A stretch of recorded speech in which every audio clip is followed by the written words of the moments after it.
Muchas gracias, felicitaciones, Ludwig. Bueno, yo creo que este es un tema que nos apasiona a muchos, que nos invita a estudiar cada vez más, a estar cada vez más pendientes de las publicaciones, de los avances en adultos, y pues por supuesto las investigaciones que se adelanten en pediatría en este tema, porque ya no es más como tal vez lo aprendíamos en la escuela de medicina, que todo el rol de la coagulación va por un lado, el tema de la inflamación va por el otro, sino que cada vez más entendemos la interacción que existe entre el sistema de coagulación e inmunidad, incluyendo términos como la inmunotrombosis, hablando también de esa relación que existe ontogénica en esa primera célula pluripotencial en el mesodermo, cuando se está desarrollando el embrión. Entonces, cuando esto para qué nos sirve entenderlo, no es solo para ponernos filosóficos y románticos con la biología, sino para poder entender que al tener un estímulo inflamatorio en un paciente, al tener un fenotipo hiperinflamatorio, ¿qué está ocurriendo con la coagulación de ese paciente? ¿Qué riesgos tengo? ¿Cómo puedo yo desde la unidad de cuidado intensivo de cierta manera intervenir, sea para la prevención o sea para el tratamiento de esos, digamos, de las manifestaciones clínicas o del daño de órgano blanco que puedan estar generando la activación, sobreactivación o falta de activación, la disregulación de estos mecanismos inflamatorios y protrombóticos? Por supuesto, aquí entra todo el tema ya también del choque microcirculatorio y de daño a la circulación versus las manifestaciones o acompañado de también puede ser manifestaciones hemorragíparas, que por supuesto lo que en el terreno de la práctica nos van a ensombrecer el pronóstico de nuestros pacientes. Entonces, a mí me parece que estos abordajes desde la fisiología de estos temas nos ayudan muchísimo en la práctica diaria para poder hacer un abordaje digamos que integral a la patología crítica de nuestros pacientes que en la gran mayoría, independiente del diagnóstico, tiene involucrado algún tipo de inflamación y algún tipo de riesgo inmunotrombótico en nuestros pacientes en las UCI, en las diferentes unidades de cuidado intensivo. Por supuesto, en las cardiovasculares, en las neurológicas, en todas, esto lo vamos a tener en común. Aquí tengo una pregunta para los expertos, como un cuestionamiento. Con respecto a los fenotipos que sabemos que ya tenemos, digamos que se están describiendo de sepsis en pediatría, todo el tema hiperinflamatorio y demás, eso ya lo conocemos, pero en adultos, ellos por supuesto van más adelante en términos también de terapéutica y de niveles de evidencia. Ellos también tienen estos cuatro fenotipos en los que relacionan el que tiene severo daño en la coagulación, en sepsis, el que tiene severo manifestaciones daño en la coagulación con lesión multisistémica, el que tiene leve enfermedad sistémica sin coagulopatía, el que tiene severa enfermedad sistémica con moderada coagulopatía y el que tiene moderada. Incluso hablan de digamos que de la respuesta que pueden tener estos diferentes fenotipos a una intervención terapéutica puntual, que es el uso de trombomodulina recombinante.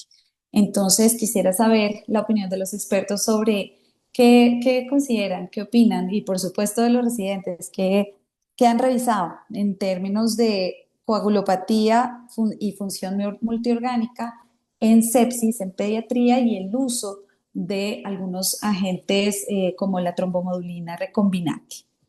Gracias. Diana, muchísimas gracias por tu intervención. Nuevamente felicitar a Ludwig por su presentación. Creo que fue muy claro y se mantuvo en el tiempo, que es importante. Esto es una cosa que es bastante compleja a veces de explicar y creo que lo hiciste muy bien. Y acogiste además todas las recomendaciones que hicieron los profesores. Entonces te felicito. Jaime, ¿tienes levantada la mano? Adelante. Sí, Pablito, muchas gracias.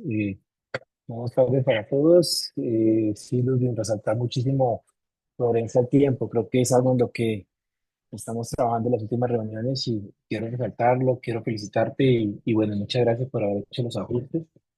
Me parece súper interesante la intervención de las preguntas que Dianita dejó, digamos, sobre la mesa, porque creo que es un tema, digamos, que vale la pena abarcar desde una aproximación integral. Digamos que específicamente hablando del endotelio, quería dejar aquí como tres mensajes. Una de sus grandes funciones, fundamentalmente, es mantener un fenotipo, ¿Qué será? digamos, antiadherente de los vasos sanguíneos. El fenotipo antiadherente, pues obviamente va de la mano con todo esto que Ludwig nos explicaba en detalle y bastante bien para evitar fenómenos trombóticos y lo demás. Y lo que de hecho estamos hablando desde hace cerca de una década, y es el fenómeno de inmunotrombosis y como Dianita muy bien mencionaba, tromboinflamación. Considerando muchas veces algunos autores suelen ser, digamos, más mecanicistas como el sistema o la trombosis del sistema de la coagulación como parte inclusive de la inmunidad innata, como parte de la respuesta de la inmunidad innata que en sepsis específicamente quiere o busca atrapar de alguna manera con la plaqueta y lo demás esa bacteria y compartimentalizarla de alguna forma y evitar que se propague toda la infección. Y de hecho, Ludwig en ese sentido decía algo muy importante que no es un tema menor y que me gustaría resaltarlo mucho para que todos lo entendamos, y es que el endotelio tiene los famosos cuerpos de huevo del Palade que estaba mencionando Ludwig, en donde siempre nos concentramos en su capacidad de almacenamiento de factores von Willebrand, pero Ludwig mencionó muy bien que también almacena y libera angiopoyetina 2. La angiopoyetina 2 posiblemente es uno de los biomarcadores y de las proteínas que más aumenta la permeabilidad endotelial produce. De hecho, es la que hemos medido nosotros en algunos estudios porque es el biomarcador posiblemente más útil para hablar de aumento de la fuga capilar y de activación endotelial. Entonces, no es un tema menor que se almacene ahí mismo y que se libere cuando el endotelio está activado. Y el segundo mensaje grande que quería dejar fundamentalmente es que tengamos presente que Podium en el compromiso hematológico, digamos el consenso de falla orgánica múltiple en niños de hace ya casi 3 años, cuando habla del compromiso hematológico menciona ciertos rangos y específicamente habla del dímero D como un dímero D mayor a 10 veces por encima del valor normal como una alteración propia de un proceso fibrinolítico. Y lo que hablamos muchas veces en la revista con los residentes y lo demás es que si un paciente tiene el dímero D elevado, definitivamente tenemos un trombo que se formó y que tenemos productos de degradación del fibrinógeno. Y si el trombo no está en la macrocirculación, pues está en la microcirculación. Por lo tanto, es un indicador indirecto de activación endotelial y de inflamación. Entonces, la tendencia al dímero D, sobre todo en esos puntos de corte de 10 veces el valor normal, lo hemos encontrado, digamos, en las investigaciones que hacemos midiendo biomicroscopía sublingual, muy relacionado con otros biomarcadores de activación endotelial, con la relación lactato-albúmina, etcétera, etcétera. Entonces, el dímero D habla de manera indirecta de esa activación endotelial y de que tenemos de alguna forma un endotelio que ha activado una serie de mecanismos para evitar que se formen más esos trombos. Y eso va de la mano, y ahí lo ligo un poquito con la pregunta y la propuesta que hacía Yanita, y es que, digamos, los adultos, aunque recuerdo mucho que en ese paper participó Carcilo, con estrategias de Machine Learning había intentado buscar los fenotipos de sepsis pediátrica desde un enfoque muy antiinflamatorio de coagulación. Y ese fenotipo que estaba mencionando Dianita, muy de la mano con esas opciones terapéuticas, era el último de todos, que es el D, en donde además de la falla orgánica y lo demás, había características de daño del endotelio con trombocitopenia, bajo Adams 13, etcétera, etcétera. Entonces, digamos, ya estamos en el punto en donde aproximarse a ese compromiso de la población hace parte del día a día, hace parte del espectro de los diagnósticos diferenciales que tenemos que tener allí y entender que muchos de los biomarcadores que tenemos a la cabecera del paciente en el día a día, de repente nos dan mucho más información de la que a veces nosotros queremos entender o vigilar. El número D es una variable, como lo hemos dicho y lo decimos en varios escenarios, cuantitativa. Entonces, qué bueno interpretarla como una variable cuantitativa, es decir, en el tiempo su tendencia y no como una variable dicotómica que en un momento dado nos puede dar más información, ver una tendencia. Entonces, nada, estos eran los comentarios que tenía.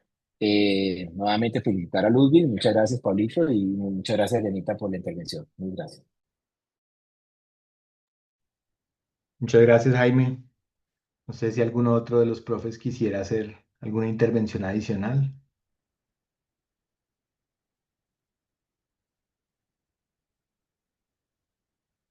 Otto, Sí, Pablo, dale.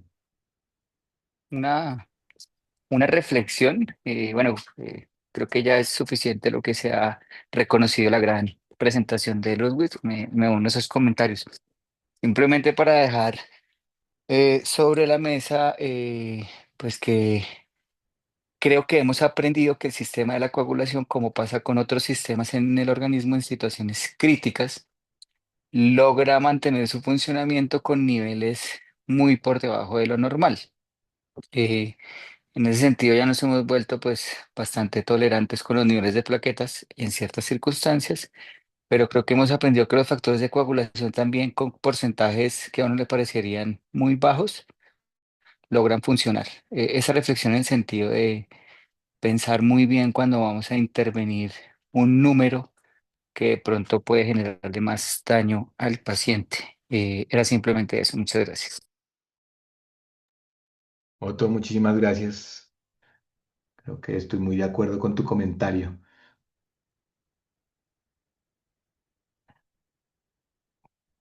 Bueno, en vista de que no hay ningún otro comentario adicional, pues básicamente si quieres, Ludwig, pasemos al taller. Claro que sí, doctor. El taller pues estaba orientado sobre todo a profundizar en este tema un poco sin meterse, digamos, en el detalle, porque vamos a profundizar mucho más en algunos de de las fisiopatologías que se dan en estos escenarios. Entonces la idea era hacer una exploración inicial muy ligada a la fisiología. Entonces Mateo, niño de 7 años, 30 kilos, sano, que tiene un accidente de bicicleta, básicamente un golpe con el manubrio, y llegó con mucho dolor abdominal, con dolor en una pierna, tenía escoriaciones en todas partes, pero no tenía ningún sangrado externo evidente. Lo encuentran consciente, alerta, estable hemodinámicamente, con un examen físico que es relativamente normal para su edad, un TAC de abdomen que muestra que tiene un hematoma hepático subcapsular, pero que no hay sangrado activo ni hay compromiso vascular cercano, y la contusión que encontraron en la pierna derecha sin fracturas ni nada desplazado. En las primeras horas de evolución en la UCI para vigilancia del sangrado, permanece estable. Los primeros paraclínicos les llegan, tiene 12,4 hemoglobina, 298.000 plaquetas, un IR en 1, un TPT activado de 29 segundos, un fibrinógeno en 310. Entonces, pues esto es algo que hacemos con mucha frecuencia en la UCI, vigilar pacientes con riesgos de sangrado. Y entonces la primera pregunta sería, ¿cuáles son los mecanismos fisiológicos que debió activar este paciente pues para estar en estas condiciones, ¿no? Tener un sangrado activo, más no tener inestabilidad hemodinámica y haber logrado un coágulo que parece estar hemostáticamente correcto.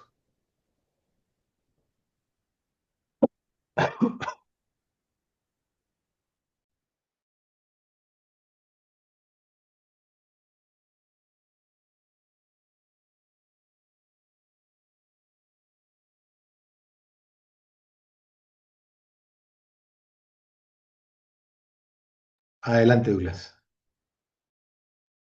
Gracias. Perdón, ¿no te escuché? Aló, aló, aló, aló. Ahí activaste el micrófono, pero no te oímos. ¿Sí se escucha?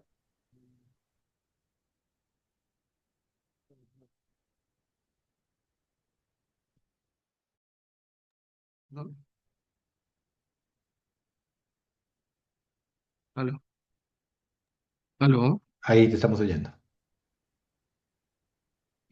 Bueno, entonces, pues, sí, digamos que principalmente los mecanismos fisiológicos que después de un impacto como este se generan para controlar el sangrado y la hemostasia, pues vemos que se divide como en cuatro partes importantes en las que eso demuestra como una integridad del sistema de coagulación, sobre todo para tratar de conservar la hemostasia. Entonces vemos que hay un primer paso de una vasoconstricción con activación plaquetaria. Digamos que tras una lesión vascular hay una vasoconstricción mediada con agregación plaquetaria y mediante los receptores de las glucoproteínas 1B y 6, hay liberación pues de ADP y tromboxanos que en esa etapa primera de hemostasia ayudan a controlar cuando se expone el contenido de los vasos al colágeno. En la segunda etapa pues hay como una activación de la vía extrínseca con una exposición del tejido al factor y el daño tisular. eh, Cuando se expone el factor tisular, entonces inicia la cascada extrínseca generando trombina y fibrina y intentando formar un coágulo inicial. Y en una tercera etapa, unos ajustes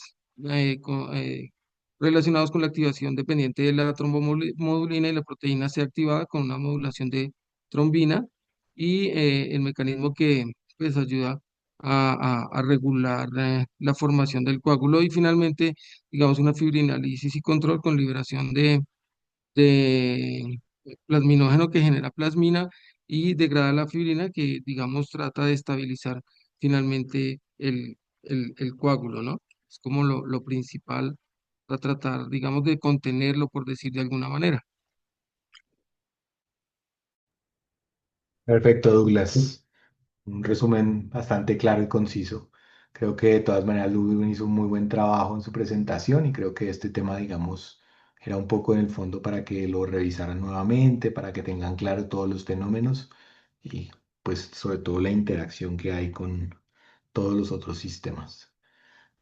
La siguiente pregunta pues es lo que generalmente tememos y la razón por la que nos ingresamos a la UCI es si esto empezara a fallar pues qué esperábamos que hubiera de manifestaciones clínicas o paraclínicas y en qué orden pensarías que debería aparecer estos fenómenos en dos escenarios muy diferentes pero complementarios, que sería una coagulopatía de consumo o, por ejemplo, si empezara una sepsis secundaria a sus heridas. Lucía. Buenas tardes a todos. Lucía Guzmán de la Universidad de La Sabana. Bueno, en cuanto a esa pregunta de las manifestaciones clínicas y paraclínicas y en qué orden pues vamos a irlas encontrando, pues traté de hacer un resumen básico que pues inicia con que tenemos que hay una lesión tisular y una herida pues provocada por todo este trauma.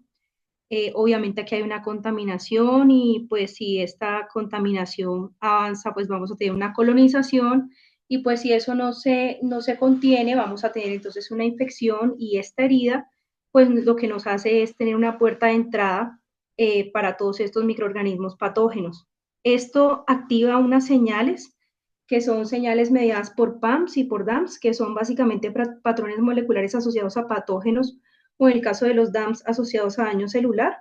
Y pues lo que nos va a generar es toda una activación de la inmunidad innata. Estos DAMs y PAMs se unen a los receptores Toll-likes y activan entonces neutrófilos, macrófagos, citoquinas proinflamatorias que nos van a llevar como a toda la activación y diseminación de la respuesta inflamatoria con obviamente liberación de factor de necrosis tumoral alfa, interleuquina 1B, interleuquina 1 IL6 y otros factores de liberación.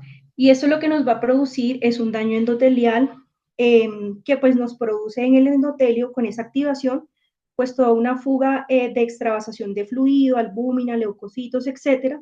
Y pues aquí empieza a ver las primeras señales clínicas que son edema, hipoperfusión tisular, puede haber una hipovolemia relativa y podemos tener también una hipotensión y pues con esto, pues como mecanismo compensatorio, puede haber un aumento de la frecuencia cardíaca, también un aumento del llenado capilar. En cuanto a los paraclínicos, digamos, en esta etapa, que es como la etapa más inicial, en la parte paraclínica vamos a encontrar un lactato que está elevado, una albúmina disminuida y una relación lactato-albúmina que también puede estar elevada. También en esta, digamos, en este nivel podemos encontrar que el paciente puede hacer o no fiebre y también por toda esa liberación de factores de necrosis tumoral puede haber expresión de los receptores CALC1 en los tejidos no tiroideos y produce aumento de la procalcitonina. Entonces, como paraclínico elevado también encontramos la procalcitonina a este nivel. Esto ocurre dentro de las primeras 6 a 24 horas.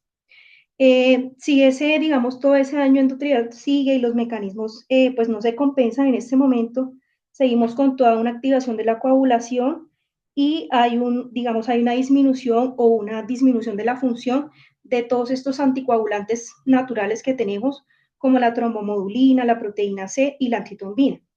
Y pues si todo eso se inhibe, entonces me va a formar todo este estado procoagulante y entonces se van a generar microtrombos, va a haber una microangiopatía trombótica, los microtrombos van a hacer que a nivel de los paraclínicos encontremos consumo de plaquetas, aumento del TP, TPT, INR, disminución del fibrinógeno y pues una elevación muy marcada del dímero D. Entonces, a este nivel que ya tenemos, luego de toda esta activación primaria, ya algo más tardío puede dar una respuesta de todo el consumo plaquetario y demás, y pues toda esta fibrinolisis inapropiada nos va a llevar a una CID, que es como una manifestación tardía, que ya sería luego de las 24 horas, pero pues va a ser predecible por todo lo que anteriormente mencioné. Muy bien, Lucía, muchísimas gracias. Angie.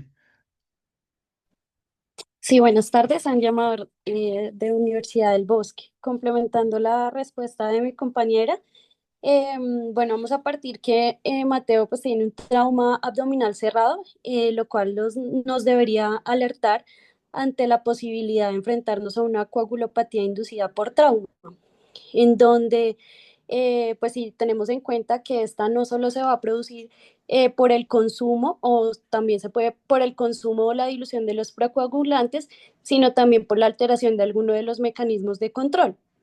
Entonces, partiendo de esto, vamos a tener que en las primeras horas del desarrollo de la coagulopatía inducida por trauma predomina un estado o un fenotipo hipocoagulante que conduce a hemorragia y el paciente va a sangrar porque pues no puede, digamos que coagular adecuadamente. Este fenotipo hipocoagulante, que es inicialmente temprano, puede atribuirse parcialmente a la acidosis metabólica como un resultado de esa reducción del aporte de oxígeno a los lechos y a los órganos como tal, y lo cual va a alterar algunas condiciones como es que va a retardar la polimerización de la fibrina, debilita la formación del coágulo y algunos factores de la coagulación. Podemos decir que con pH menores de 7.2 se reduce la actividad de las proteasas hasta más del 50%. Entonces, digamos que esto va a ser algo importante que lo debemos tener en cuenta y que se va a presentar, digamos que en las primeras horas del trauma. Y ya digamos que un fenotipo tardío, hablan del fenotipo de hipercoagulabilidad, que está asociado más pues tardíamente y que se va a asociar con tromboembolismo venoso y falla multiorgánica. Acá digamos que dentro de los mecanismos principales y que podemos ir viendo como una secuencia de eventos, que es como tal lo que nos están preguntando, es todo debido a la exposición pues de este daño tisular y la exposición del factor tisular, que todo esto pues va a promover una activación de la cascada de la coagulación, promoviendo pues la generación de trombina y fibrina. ¿Qué pasa con esto? Que ese aumento también desproporcionado de la trombina puede activar mecanismos anticoagulantes endógenos y podría haber más consumo de factores de coagulación. Y entonces con esto lo que va a pasar es que va a haber una endoteliopatía que va a ser inducida por trauma, con pérdida de la función de la barrera, activación del endotelio, adherencia de leucocitos, expresión clínica de coagulopatía y la formación de microtrombos y pues finalmente pues disfunción multiorgánica. La otra alteración que puede causar esto inicialmente es la disfunción plaquetaria, entonces en donde vamos a encontrar falta de agregación plaquetaria frente a estímulos fisiológicos, reducción de secreción de gránulos, pérdida de expresión de receptores clave y alteración en la generación de la trombina en la superficie plaquetaria. ¿Cuáles van a ser las consecuencias en este primer, pues digamos que paso de la coagulopatía inducida por trauma, que puede agravar el sangrado, compromete la estabilidad del coágulo y puede predisponer a fenómenos trombóticos posteriores? Y entonces acá en esto, y pues lo último también que puede pasar en este momento es alteración de la fibrinolisis. En fases tempranas existe fibrinolisis excesiva, el cual se caracteriza por una disolución rápida e ineficaz de ese coágulo, lo que va a conducir pues a hemorragia persistente, que va a ser como lo más preocupante en estos momentos del trauma temprano.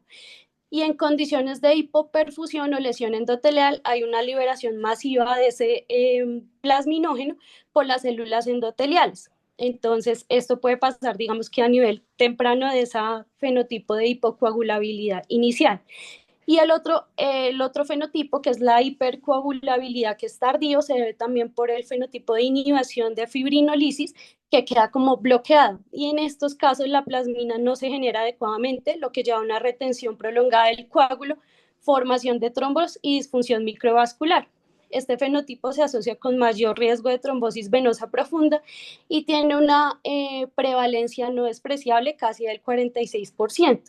Acá pues para evaluar, digamos que este tipo de situaciones, pues aparte de todas las pruebas que tenemos, como los tiempos de coagulación, las pruebas pues iniciales, también nos hablan sobre esas pruebas viscoelásticas que evalúan pues la función como tal plaquetaria y la función en la formación o el tiempo en la formación de ese coágulo. Entonces, pues digamos que estas pruebas también serían muy útiles y son muy útiles conocerlas en estos casos. En cuanto a la coagulopatía por consumo y la coagulopatía por sepsis en este caso, entonces vamos a ver que tienen pues, diferentes tiempos, ¿sí? La del trauma vamos a considerarla con un tiempo temprano de consumo de los factores por los mecanismos que explicamos anteriormente y que nos explicó Ludwig. Y la coagulopatía por sepsis, esta se desencadena por una respuesta pues inflamatoria con liberación de citoquinas que van a activar el endotelio y la coagulación y que por lo general puede estar presente de una forma tardía digamos que a la coagulopatía inducida por el trauma, que inicialmente debemos pues prevenirla o prever que puede pasar esta coagulopatía. Esa es la intervención. Muchas gracias, Angie. Muy clara tu exposición del tema. Bueno, finalmente el ejercicio final fue tratar de hacer un mapa conceptual como para recordar y poder asimilar en la medida en que el cerebro nos dé la mayor cantidad de información de lo que aprendieron. Entiendo que es un tema complejo, que hay que leer muchísimas veces, que va cambiando mucho en el tiempo y que dado que integra tantas cosas, a veces uno se embolata un poco.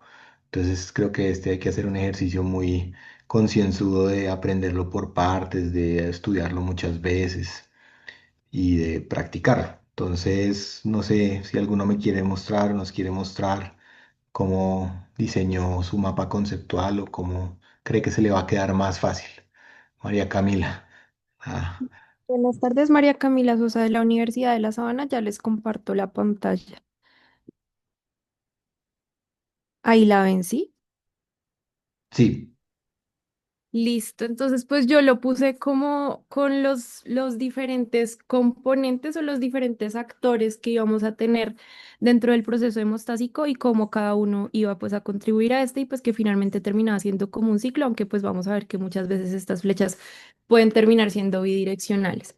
Entonces lo primero que tenemos es los vasos sanguíneos y las células endoteliales, que pues ellas lo que nos van a generar es una vasoconstricción principalmente mediada por receptores acoplados a proteína GQ y pues esto se va a dar por reflejos neurogénicos, por la endotelina 1 que vamos a tener pues liberada cuando hay ese daño endotelial, también pues el papel protagónico del calcio para poder generar la vasoconstricción y pues también otros factores como por ejemplo las prostaglandinas. Por otro lado, entonces vamos a tener las plaquetas, las cuales pues van a iniciar inicialmente con una adhesión plaquetaria, entonces vamos a tener los complejos glicoproteicos, que según el tipo de complejo que tengamos, bien sea el 1B, bien sea el 4, bien sea el 1A, se van a unir tanto al factor de von Willebrand como al colágeno, que pues van a ser liberados por el endotelio. Y al unirse con estos son los que van a permitir esa adhesión plaquetaria. Adicionalmente, pues al ocurrir esta acción plaquetaria y al iniciar esa activación de las plaquetas, va a haber una apertura de canales de calcio que también nos va a llevar a unos cambios en el citoesqueleto de la plaqueta que nos lleva como tal a su activación. Y con la ocurrencia de estos cambios en el citoesqueleto, pues va a ocurrir el paso de los gránulos alfa y de los gránulos densos del interior de la plaqueta hacia la membrana celular. Y estos gránulos alfa y gránulos densos, una vez llegan a la membrana celular, nos van a liberar diferentes factores. Los gránulos alfa nos van a liberar el factor 5, el factor de von Willebrand, el fibrinógeno, mientras que los gránulos densos nos van a liberar ATP, ADP, calcio y serotonina, entre otras sustancias. Y todas estas sustancias pues nos van a ayudar con la parte de la amplificación o pues el proceso de secreción de la coagulación de la parte plaquetaria. Entonces, por un lado el ADP va a actuar pues con una función autocrina que pues va a actuar sobre el receptor P2Y12 y pues nos va a promover más esa activación plaquetaria dentro de las mismas plaquetas. El calcio nos va a actuar activando la fosfolipasa A, que pues va a actuar en la vía del ácido araquidónico, en el tromboxano A2 y pues nos va a llevar a más vasoconstricción, que era lo que ya teníamos en la parte inicial de vasos sanguíneos, y más activación plaquetaria también. Y la serotonina que también nos va a llevar a vasoconstricción. Y por otro lado, el fibrinógeno pues se va a unir a la glicoproteína 2B3A y eso nos va a aumentar la unión entre plaquetas y nos va a aumentar esa agregación plaquetaria. Y pues ya lo otro que se produce van a ser los factores que ya pues los vamos a ver en la parte de coagulación. Entonces en la parte de coagulación vamos a tener cuatro fases, una de iniciación, en la cual también ese daño vascular inicial nos va a llevar a que haya una exposición del factor tisular a nivel del endotelio, una activación del factor 7 que pues él va a estar circulando, pero pues se va a activar es cuando ese factor tisular que está escondido dentro del endotelio, cuando está íntegro, pues se expone y hace que se active el factor 7. Ese complejo factor tisular y factor 7 ya activado nos va a llevar a la activación del factor 9 y del factor 10 y ese factor 10 que activamos acá, que ya va a estar activado, entonces vamos a tener como dos cosas que pueden pasar con él. Una es con un factor 10 que va a escapar de esa superficie celular y ese factor 10 inmediatamente va a ser inhibido por el inhibidor de la vía del factor tisular y por la antitrombina. Y el otro es un factor 10 activado que va a permanecer en esa superficie celular y que nos va a activar un poco de todo el total de trombina y protrombina que finalmente va a terminar activando. Entonces ahí empieza cierta parte de la activación de ellos. Después sigue la parte de la amplificación, en la cual vamos a tener que las señales procoagulantes de las células que expresan ese factor tisular por ese daño endotelial hacia la superficie plaquetaria nos va a llevar a una mayor activación y adhesión plaquetaria. Esto ocurre por la unión de la trombina, que ya se generó un poco en la parte de iniciación con el par 4 de la superficie, aquí es plaquetaria, no planetaria. Y esto nos va a llevar a una mayor liberación de ADP, serotonina, tromboxano 2, que pues ya vimos en la primera parte de plaquetas cuáles eran las funciones de esto. Adicionalmente nos va a llevar a una activación del factor 8 y del factor 5 y a una activación del factor 11 y todo esto nos va a generar un feedback positivo que va a terminar amplificando más esta fase de amplificación. Y a su vez el factor 5 que también vimos que se había activado en esta parte, va a multiplicar al factor 10 que pues ya vimos que tenía un papel importante en la parte de iniciación. Después sigue la parte de la fase de propagación, en la cual vamos a tener que el complejo factor 8 activado y factor 9 activado van a ser pues potentes y principales activadores del factor 10 y vamos a tener que ese factor 10 activado que pues se está activando tanto acá en la propagación como se empezó a activar en la amplificación, como se empezó pues también en la iniciación, más el factor 5 activado que también ya vimos que se generó en estas dos previas, más el calcio nos van a generar complejos de protrombinasa que nos van a convertir la protrombina a trombina. Y finalmente esa trombina va a convertir el fibrinógeno en fibrina. Y por último, la fase de estabilización del coágulo, que es cuando ya tenemos pues la fibrina formada, entonces esa fibrina se va a entrecruzar por la acción del factor 13 activado y pues eso le va a dar estabilidad como tal a ese coágulo y pues va a haber una retracción del mismo ya como tal por la acción plaquetaria que vimos previamente. Posterior a esta fase de coagulación, es necesario que tengamos una fase de inhibición de la coagulación, pues para evitar que toda esa respuesta procoagulante sea exagerada, desmedida y pues que vaya a generar daño o pues trombosis donde no debería. Y aquí vamos a tener el papel importante del inhibidor de la vía del factor tisular, que ya lo habíamos mencionado un poco en la iniciación, que nos iba a actuar inhibiendo ese factor 10A que se escapaba de la superficie celular. Entonces él va a inhibir al factor 10A, al factor 7A y pues al factor tisular. Y él va a ser sintetizado por las células endoteliales y almacenado en las plaquetas. Entonces ahí también vemos un papel importante tanto de la parte inicial de los vasos sanguíneos y células endoteliales como de la segunda parte que era la de las plaquetas. Por otro lado vamos a tener la antitrombina que nos va a inhibir el factor 2 activado, el factor desactivado, el factor 9 activado y el factor 11 activado. La proteína C que va a ser activada por la unión entre la trombina y la trombomodulina que va a estar expresada por las células endoteliales y que nos va a inactivar el factor 5 activado y el factor 8 activado. Y la proteína S que pues va a actuar como potenciando la acción de esa proteína C para que pueda inhibir estos factores. Y por último tenemos la fibrinolisis, que ya es como tal la degradación de ese coágulo que se había formado, en el cual pues vamos a tener que básicamente se va a iniciar por el activador del factor tisular, entonces va a activar el plasminógeno a plasmina y pues ahí va a utilizar la fibrina como cofactor para poderlo hacer. Esto nos lleva a esa plasmina nos lleva a la fibrinolisis y pues dentro de sus productos de degradación, como bien se explicó previamente en la presentación y en las intervenciones, pues va a llevar a la formación de diversos productos como es el dímero D. Y esa fibrinolisis va a estar, pues también tiene que ser regulada para que no pues terminemos destruyendo coágulos que no debemos destruir, y eso lo va a hacer por el PAI-1 y por el alfa-2 antiplasmina. Y ya. Muy bien, María Ok. Camila. Muy buena el resumen, creo que lo logra sintetizar bastante bien. No sé si alguno tiene alguna otra versión, quiere compartir su versión.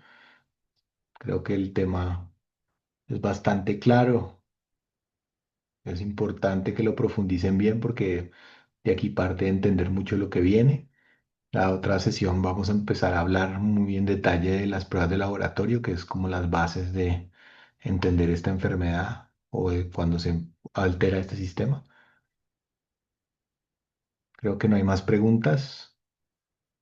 Bueno, entonces eso sería todo por hoy. Nos vemos en 8 días. Cuídense mucho. Acuérdense que este martes hay Interusi. Está muy interesante. Ya enviamos la invitación a todos. Chao, chao.